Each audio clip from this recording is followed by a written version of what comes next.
Okay, so this is the most recent C-drama that I finished. It's called Back from the Brink.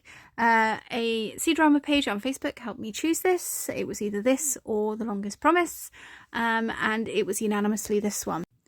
I started watching it on Youku International app, but the subs were broken completely after about episode 3.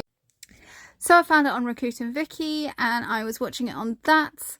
Then I found that Youku channel on YouTube also had it, and I didn't have to pay for a subscription to their channel to watch it. So I would recommend watching it on YouTube, although I have warned Youku that their app subtitles for this one are seriously broken, at least the English ones. So we'll start with the bad. There's a lot of slapstick in this.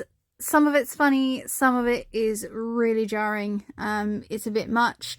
The acting of the whole was good, but I think that the issue lay with the direction and possibly the script. This drama reminded me a little bit of Miss the Dragon, perhaps because there is a dragon in it, and a human.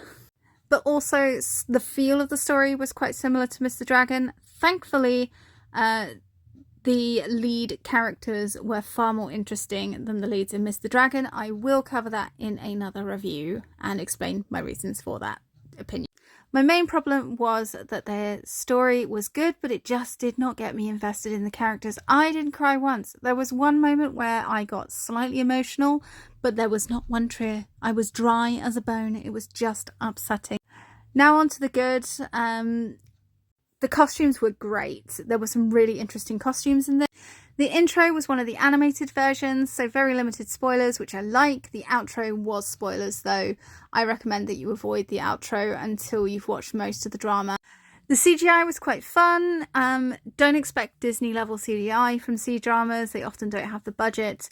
But this had some really pretty designs and artwork in it through their CGI for this, especially with the spirits, where they CGI'd a lot of animal heads on top of actors, which was really well, particularly one that looked like a minotaur.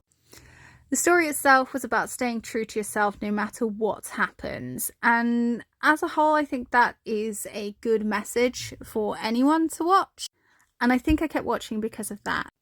So I do recommend checking it out, but there are other dramas that have done this sort of story and done it better. I did have an MVP. It was the main character's best friend, Chinka. I think I pronounced that right.